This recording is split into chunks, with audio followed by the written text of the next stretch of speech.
Olha, eu adoro essa música, eu tenho certeza que vocês também que estão nos acompanhando, né, adoram essa música, adoram quem canta essa música, quem criou essa arte maravilhosa. E hoje o nosso Conversa com o Reitor está diferentão, né? A gente já está começando de uma forma muito particularizada, porque o nosso convidado é simplesmente the best, né? Se você não adivinhou, eu vou dar uma dica para você, né? Começa tudo com o Valmir Borges. Né? Muito obrigado, que alegria. Pô, que alegria. Valmir, mais uma vez estar aqui. Muito feliz, muito feliz. Obrigado pelo convite mais uma vez. Nós estamos aqui felizes, honrados. Você não está achando que vai tocar só essa música, não. Nós vamos te explorar. Hoje é dia de explorar Valmir Borges. Valmir, querido, Zumbi dos Palmares, nossa casa, nossa causa, nossa gente, a nossa joia rara, né, que a gente tem construído há tanto tempo, nessa crença de que os espaços, sobretudo para os músicos negros, para as músicas negras, para as personalidades negras, sejam um espaço, né, de respeito, um espaço de acolhimento, um espaço bonito. Eu sou um seguidor e um admirador da filosofia, de todos os espaços que são abertos, conquistados. Fico muito feliz de toda vez que eu sou lembrado, convidado para fazer parte, para estar mais próximo. Sempre para mim é realmente motivo de comemoração e muita honra, porque eu, como digo, sou fã e sou seguidor de todas as atividades, então a gente sempre comemora. Estamos em casa, né? Estamos em casa, estamos em casa. Aqui em todas as paredes, só tem fera como você que... É a família, é a família, a grande família realmente. Né? Os que vieram, abriram o caminho que a gente agora tem essa responsabilidade de consolidar, né, Valmir? Exato. Valmir, como é que aconteceu você? Da onde que apareceu esse talento? Da onde que veio essa crença e da onde que, afinal de contas, esse encorajamento levou você? Pois é, eu tenho muita sorte, Heitor, de ter nascido numa família musical, né? Músicos informais ali, né? Porque se dividiam em duas profissões. Porque até então, imagina, viver de música nos anos 60, 70 era muito proibitivo, difícil. Né? Era muito difícil, né? Sobretudo para a comunidade negra periférica, era muito difícil. Então, meu pai, meus tios gostavam muito de música, eram talentosos demais, mas sempre dividiam entre outras profissões ali para conseguir sustentar a família. Mas eu vivi nesse ambiente, as minhas avós, materna e paterna, também tinham um envolvimento com música. A minha avó materna, Dona Marta, que já evoluiu, as duas evoluíram já, mas a Dona Marta foi que me deu meu primeiro violão. Que maravilha. Aos 8 anos de idade ali, 8 anos de idade, escondida do meu pai, porque meu pai, por todos os percalços, não quis que eu seguisse a mesma... Imagino. Pelo sofrimento, as frustrações todas. Quis te proteger. Quis me proteger. Mas o chamado veio e não teve jeito. Minha avó me deu esse primeiro violão. E a primeira vez que eu subi ao palco foi com a minha avó paterna. Que coisa. Dona Alzira, que eu subi no palco com ela cantando, interpretando canções dela, né? Morreu também muito cedo, evoluiu muito cedo, e analfabeta, mas deixou umas composições pra gente, assim. Então, literalmente, se nós tivéssemos que fazer aqui um contraponto com o Martinho da Vila, na sua casa, todo mundo era bamba. Todo mundo. Todo mundo canta, todo mundo samba. Que maravilha. E aí eu fui fica facinho. E agora, assim, isso já tá indo adiante, porque no dia 20, no Teatro Liberdade, eu fiz uma apresentação homenageando o Djavan. E foi a primeira vez que eu convidei o meu filho. Olha, que maravilha. Para estar no palco com a gente. E aí, enfim, outro que também recebeu esse chamado e vai seguir. Foi muita emoção. Muita emoção, muito. Pois é, rapaz. Você tem falado de uma dimensão importante, né? Que você está dizendo. Tem uma base que é importantíssima. No seu caso, você deu uma sorte grande, ganhou na Mega, né, uma família que cultuava a música, né, e que estimulava todos a seguir esse caminho. Né? E depois você encontrou um mundo melhor. Você está dizendo que lá em 60 era proibitivo, mas agora em 2010 as coisas ficaram menos complicadas. Você notou essa transformação no caminho? As coisas estão menos difíceis nos dias atuais? Eu acho que a gente tem muito mais clareza. E aí você tendo mais clareza, você escolhe os melhores caminhos, você entende também, né? O que essas celebridades todas tinham menos espaço, menos conhecimento. Teve que ser tudo ali meio na briga e tal. Pra gente veio muito mais pavimentado, né? Eu acho que ainda a gente tem muita coisa a conquistar. Mas hoje, assim, comparando, por exemplo, a minha passagem pela arte com a que o meu pai, meus tios, a minha avó quis, tá muito diferente, mas muito melhor. Justamente porque hoje nós temos uma Zumbi, sim. Hoje nós temos, né, muitas pessoas. Sim, sim. Dentro dessas pessoas estão aí. Exatamente. Então, assim, lógico, é um passo de cada vez, né? A gente tem muito a caminhar ainda, mas estamos melhor que estamos. Muito melhor, com toda certeza. Agora você falou, né, aqui nós estávamos conversando, você falou de 2 acontecimentos importantes. Um que você já disse, que entrou no palco com seu filho para cantar Djavan, e você está dizendo que está preparando para falar do nosso, né, Nossa Majestade Jorge Benjor. Exatamente. É? Ou seja, esses tempos de mudança foram tempos de consolidação de grandes personalidades negras no mundo musical, né? Com Djavan, toda certeza. Jorge Benjor, que é um pouco mais antigo, mas os que vieram junto com eles construíram da mesma maneira um ambiente em que essa presença negra ficou bem robustecida. Exatamente. E por isso eu faço questão de sempre deixar... não que eles precisem, assim, né, com todo carinho eu digo isso, mas assim, sempre deixar acesa essa história, né, esses nomes, esse legado, essa discografia, porque eu aprendi muito ouvindo esses caras, mas não só sobre música, sobre a vida, porque o que eles cantavam e contavam era o que eles viviam, o que eles viam, era a ótica deles de um mundo, né? Então eu aprendi muito com esses professores da arte. Então, para mim, acho que o mínimo que eu devo fazer reverenciar, é reverenciar e cada vez mais trazer à tona, porque pessoas mais, né, de gerações depois da gente, que admiram o nosso trabalho também, elas têm que entender que a gente teve referências também, né? Antepassados que deixaram muita coisa bacana. E quando a gente vai trocando isso, é bacana que a gente vai acendendo várias chamas, reacendendo memórias, e a gente aprende tanto quanto ensina. É muito bacana. Então, assim, o Jorge Ben... Por acaso, pode dar uma palhinha pra gente? Do Jorge Ben, nós temos... por exemplo, isso aqui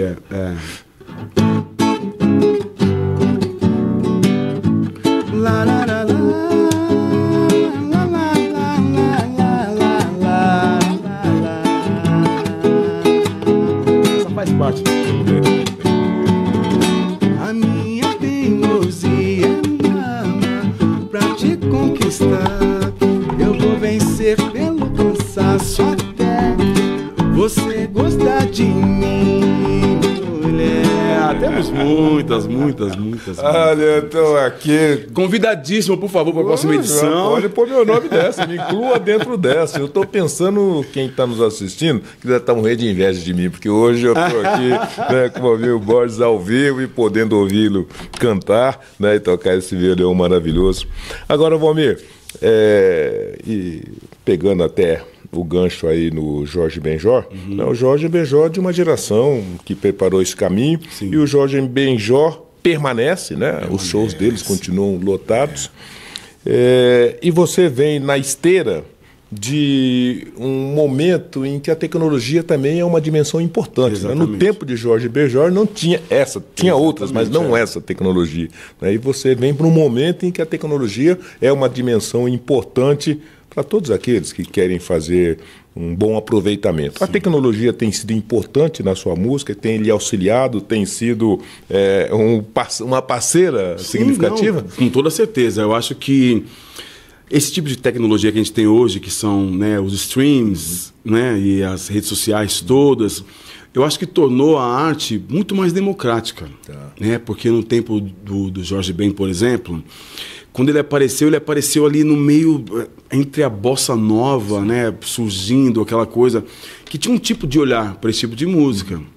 Ele veio com uma proposta totalmente nova. Sim, e assim, diferenciada. Que sorte, e assim, pelo talento dele, ele conseguiu furar essa bolha. E eles não conseguiam nem classificar qual era o tipo de som, de onde vinha, como é que era reproduzido.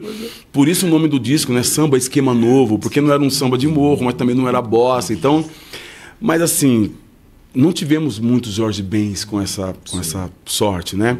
Porque de tempos em tempos, existe um gênero musical que comanda ali, né? Uma década, às vezes. Com a plataforma digital e as redes sociais, você podendo ser dono, né? Cada um tendo uma empresa realmente, ficou muito mais democrático. Então ajudou muito, né?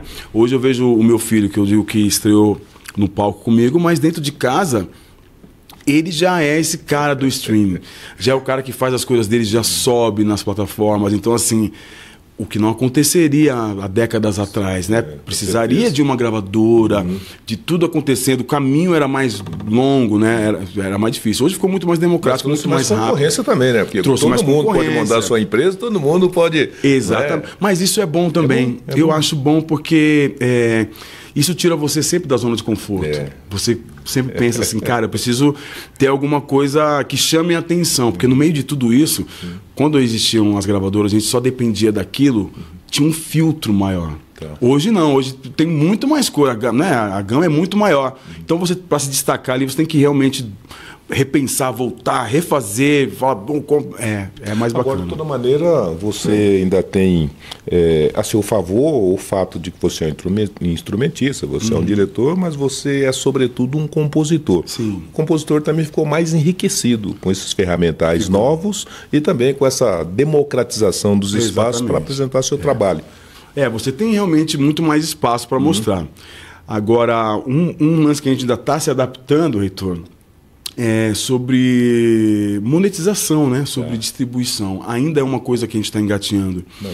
Os músicos, que antigamente as músicas tocavam na rádio, você recebia a cada tocada na rádio. E hoje você não recebe a cada tocada num streaming. Ainda a distribuição é muito... A gente não consegue entender direito. Para algumas categorias é bem melhor, né? Por exemplo, o dono do fonograma, o dono do disco tem uma fatia maior dessa distribuição. Sim. É bacana. Para o autor e principalmente para o músico acompanhante, que é o que eu fiz a minha carreira inteira, né? Que chamava Direitos Conexos, ainda é difícil. Então, assim, precisa de muito volume para que as coisas aconteçam financeiramente, que o retorno seja bacana. Mas o bacana que a gente veio de uma escola mais antiga, Heitor, é que existe uma plataforma que nunca vai acabar, que é a plataforma da rua. Então, lá que as coisas acontecem. É lá que as coisas acontecem, sabe? Eu ainda tenho esse lance de olhar no olho, de o show ao vivo, realmente, de sentir a reação das pessoas, de sentir que aquelas pessoas estão curtindo, gostando, esperando o que você tem para mostrar. Essa plataforma eu nunca deixo de lado. Que bom. Agora, a gente está falando de quem faz, mas a gente está falando daquele que acolhe essa nossa arte. Sim. Você tem notado que o público está mais exigente, até por conta dessa tecnologia que coloca produtos mais elaborados, o público está mais seletivo, o público está aplaudindo mais trajetórias como a sua. Como é que você sente esse público desse novo mundo? Eu acho que o público, assim, realmente assim, ele está um pouco mais exigente. Por vários motivos, acho. Pelos grandes festivais, principalmente os festivais internacionais, né? Então, assim, o que pra gente era muito difícil, se não era no Palmeiras, a gente dificilmente teria chegado perto de um James Brown, né? Não existiam esses festivais e essa Chique show, né? E essa troca com os artistas de fora, a gente só via ali pelos discos, um programa de televisão uma vez ou outra que passava. Hoje não, né? Um adolescente, um jovem assiste o Bruno Mars no mesmo festival que ele assiste Lué de Luna, Rael, Mano Brown, né? Então, assim, subiu realmente, né? O sarrafo subiu. Mas é bom, mais uma vez eu digo que isso é bom também para o artista, porque o artista também tem uma referência muito mais próxima, né? E esses acessos, essas trocas, né? Como você bem diz, a gente sabia no disco, agora o cara está aqui. Porque como no futebol, né? A gente sempre admira as coisas que vêm de fora, né? Como no futebol também. Mas hoje, principalmente hoje, as pessoas estão vendo que a gente tem muita coisa boa aqui e muita coisa para passar ali também. Então, essa troca, estando mais próxima, fica tudo melhor. E o público entende essa proximidade e fala assim, cara, agora eu estou começando a ver que as coisas estão interligadas, né? O tamanho, enfim.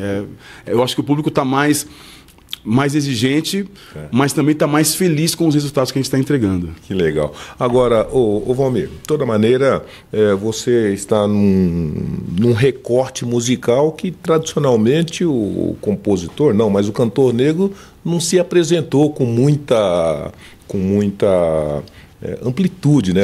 Esse formato seu é um formato que a gente tem poucos, né? Eu me lembro de poucos profissionais negros que chegaram, se constituir e se consolidar. E você se consolidou e hoje a gente cantarola as suas músicas por todos os cantos, né? Eu sou feliz e só comemoro isso, porque realmente não é difícil, não é fácil. E quando eu canto o show e conto a história de Djavan, porque eu canto e conto a história, porque eu acho que é muito importante isso. Estimulador. O Djavan também, ele era um cara que ele fazia um som diferente, né? Não era o que era esperado por todos, né? E tentaram fazer dele um cantor de samba, tentaram fazer várias coisas, gravar fora do Brasil, mas ele acreditou na arte dele. E ele acreditou. E ele dizia, acho que ele pensava nisso, né? Que assim, o povo precisava que ele apresentasse as coisas. E aí o público, sim, iria dizer se curte ou não aquilo. E, por felicidade nossa, dele e nossa, muitas pessoas curtiram. Ele acreditou na arte dele. Eu tenho uma carreira pautada nisso. Eu acredito no que eu faço. Realmente, eu gosto e acredito. E não vejo que é uma utopia, porque eu vejo que pessoas estão se conectando cada vez mais. Embora seja um caminho que pode ser um pouquinho mais demorado, talvez a gente pegue pessoas com um espaçamento de tempo maior, mas elas ficam, elas não vão mais embora. Elas ficam realmente, porque elas entendem a verdade que eu estou passando, que se torna uma verdade delas também. Então, a gente vai se carregando, né? Olha, tá tudo muito bonito, tá tudo muito bacana, mas eu queria conversar com você um pouquinho, Valmir, sobre essa atividade tão bacana que nós fizemos juntos, que nós temos feito ao longo desses últimos anos, que é justamente de construir heróis, não é? Exato. Você seguramente na sua trajetória deve ter ouvido muitas vezes, não é, aquela máxima de que os negros não aplaudiam os negros, sim, ou que os negros eram os inimigos dos próprios negros. Exato. E a gente sempre disse que era balela, entendeu? Na verdade, a gente ouviu muito isso, mas não conseguiram, né, nos separar por conta disso. E por conta justamente de acreditar, não é? E também ter essa convicção que era possível demonstrar que os negros estão juntos, que os negros aplaudem, sim, uns aos outros, que os negros prestigiam o trabalho todo, é que nós estamos, né, nesse troféu Raça Negra, fazendo um trabalho muito lindo, muito gostoso. Fico tão feliz quando vai chegando o próximo data, que eu falo, pô, já vai ter alguma coisa muito legal mais uma vez, né? Eu realmente fico envaidecido, assim, de todas as vezes que eu sou convidado para participar, para assistir ou para dirigir um musical, né? A gente teve edições lindas, assim, e eu pude participar de algumas delas. Sou muito feliz, comemoro mesmo, porque é isso, é celebrar a trajetória, né? É um negro aplaudindo o outro negro. Sim. Você sabe que eu vim muito da... A minha carreira, ela veio muito calçada no Pagode 90, né? Porque eram os meus pares ali que dormia de um jeito e acordava de outro, né? Era aquele grupo do bairro que alguém via e ficava, né, conhecido nacionalmente. E ali a gente já sentia muito disso, assim. Era a gente aplaudindo a gente mesmo, né? Porque as grandes mídias não estavam olhando pra gente, né? As grandes gravadoras não estavam. E a gente fazia aqueles eventos com 5 mil pessoas, aplaudindo aqueles rapazes que estavam tocando, aqueles adolescentes que estavam estudando no mesmo colégio que a gente, eram vizinhos. Então, eu sou totalmente a favor. Eu vi isso muito de perto. E quanto mais lugares a gente ocupa, lugares grandes, lugares inusitados, quando a gente vai ocupando e celebrando a vida, a carreira, a história, o legado desses grandes artistas, eu fico muito feliz. E esse troféu Raça Negra realmente é aquela cereja. Você fala, meu Deus do céu, é realmente uma celebração, uma premiação que faz toda a diferença. E esse ano que nós vamos homenagear a rainha, hein? Meu Deus. A tia. Nesse ano, o Troféu Raça Negra homenageia a nossa queridíssima, né, madrinha, a tia, nossa rainha Leci Brandão, 83 anos de luta, de cultura, de raça, de resiliência, enfim, uma mulher isso, completa. Eu acho que a Leci é tudo isso. E a gente é apaixonado por tudo isso da Leci. A Leci é muito grande. Enfim, a música apresentou a Leci pra gente, mas a Leci não é só a música. Não, a Leci é muito mais que ela isso. Transborda. Ela transborda. E gerações foram banhadas, né, com tudo isso, com esse turbilhão, esse caldeirão que é a Leci. Celebrar isso para mim vai ser realmente assim, para trazer na lembrança para sempre, guardar no coração esse dia. Eu tive próximo dela há um pouco tempo, inclusive falando sobre...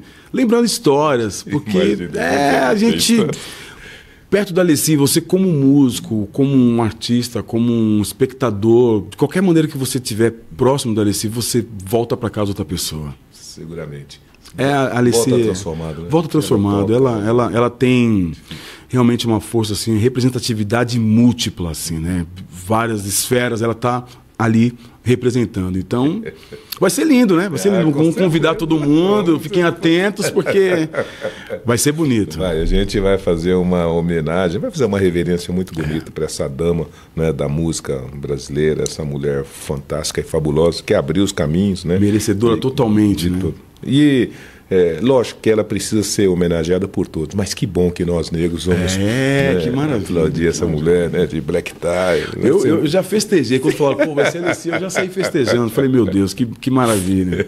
Agora, Valmir, de toda maneira a gente está dizendo de celebração, está dizendo de festejar, e a gente tem muitas coisas importantes para festejar nessa nossa trajetória, na sua trajetória. Você mesmo está pontuando mudanças e transformações que se deram ao longo do tempo, e a gente está anotando aqui também grandes avanços que a nossa agenda, que o nosso tema tem alcançado. E sobre essa perspectiva, de novo, né, a Zumbi dos Palmares como um paradigma, né, desse momento de transformação e de construção de referenciais, né? Porque você falou de uma coisa muito importante, né? O cantor, o compositor tem ali sempre a referência de casa, eventualmente, ele tem o dom, ele tem até o talento, mas sem conhecimento fica mais difícil. Muito mais difícil. Né? Sem educação fica muito mais difícil para qualquer um, né, ser bem sucedido no seu caminho, na sua arte e na sua profissão. Que você diz para o nosso jovem que está nos ouvindo e que, da mesma maneira, quer formatar e burilar seu talento, quer ser um artista de sucesso como você e quer, da mesma maneira, mostrar sua arte para o mundo todo? Eu digo o seguinte, se preparar de todas as formas, né? Ter conhecimento, eu acho que conhecimento faz toda a diferença. Com certeza. Ter conhecimento e, inclusive, conhecimento de pertencimento, conhecimento de causa. Porque quando você tem conhecimento, você fica imbatível, né? Porque a gente junta o talento com conhecimento, aí fogo morro acima e água morro abaixo, ninguém segura. E eu tenho uma preocupação, não sei se essa é a palavra, mas assim, com os nossos jovens, né? A gente vem falando sobre isso muito, né? Por eles, né? O nosso trabalho, a nossa... Exatamente, porque eu acho que é essa a mudança, né? Quando a gente teve a oportunidade de se deparar com uma zumbi aparecendo na nossa frente, por exemplo, a gente viu uma possibilidade de ter mais conhecimento, porque algumas coisas eram mostradas, mas assim, eram mostradas até a página 2, né? Onde eles queriam que a gente soubesse. Dali para frente, não, eles começam a ficar muito perigosos para a gente. E aí, quando você começa a ter conhecimento profundo, né?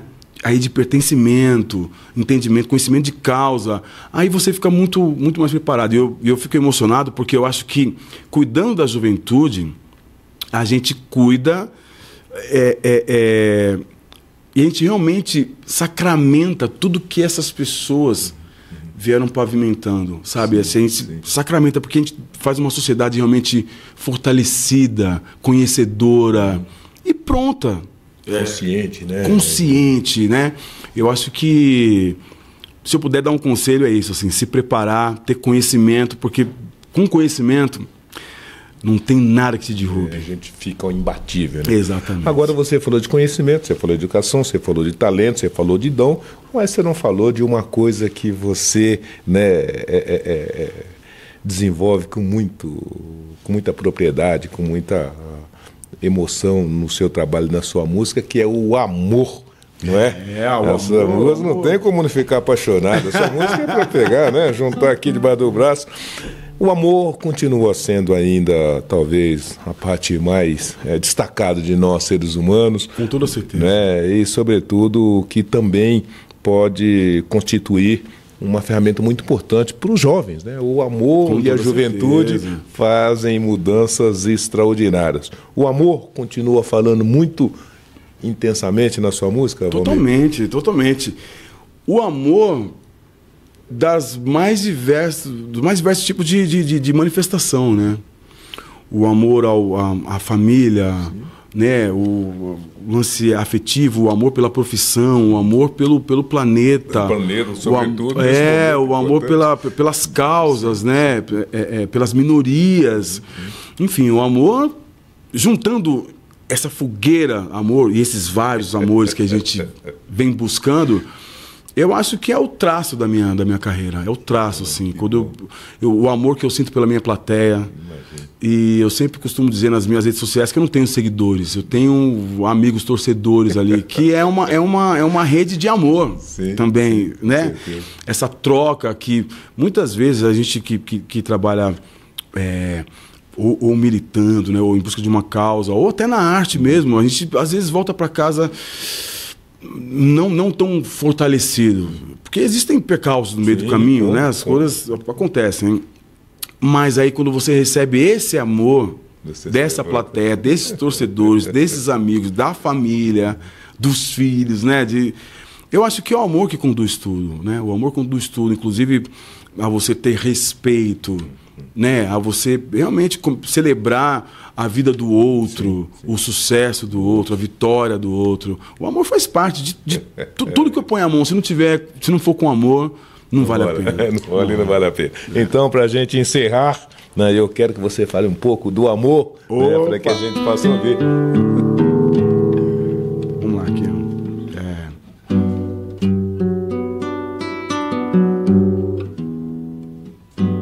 Morada do sol, luz do meu dia, você é linda. Te ver faz faltar o ar, pedaço do céu, minha alegria, todo dia, Morada do sol, luz do meu dia, você é linda. Te ver faz faltar o ar, pedaço do céu, minha alegria, todo dia. Nos teus olhos, meu tormento, no teu corpo, um monumento, na cabeça, um pensamento, vontade de querer estar onde quer que você vá. Onde quer que você vá. Para onde quer que vocês vão, né? Não esqueça que vocês devem ir com esse som, né, maravilhoso de Valmir Borges, né? Que vocês vão com a educação, que vocês vão com a crença, com a fé, que vocês vão com o amor, que o amor tem o poder de transformar, né? De construir novos mundos e misturar, né? E multiplicar todas as vidas. Valmir, eu quero dizer muitíssimo obrigado pela gentileza, cumprimentar por esse trabalho fantástico, não é?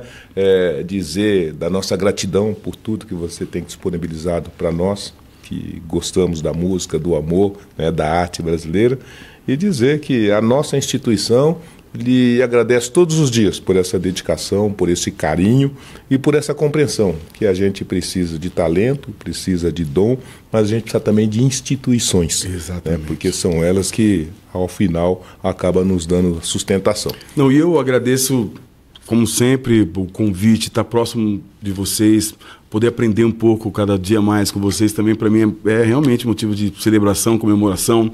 Teremos mais um ano incrível, celebrando a vida e a história de Leci, ou seja, toda vez que eu estou próximo de vocês, eu volto realmente uma pessoa diferente para casa. Sou grato por toda a lembrança, todos os ensinamentos, toda a oportunidade que eu tenho de mostrar o meu trabalho e a gente trocar e falar um pouquinho.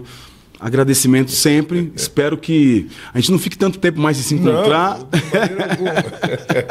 porque realmente cada vez mais próximo, assim, eu aprendo mais e fico feliz de estar próximo dessas pessoas também, novas pessoas que vêm agregando ao nosso trabalho, à nossa causa. Enfim, só comemorar. Obrigado. Tamo junto. Tamo junto. Maravilha. E você, caríssimo telespectador, obrigadíssimo, né, pela gentileza dessa audiência do nosso Conversa com o Reitor, e convido vocês para que não me deixem só. E nós nos encontramos no próximo programa. Abraços. É isso. Tchau.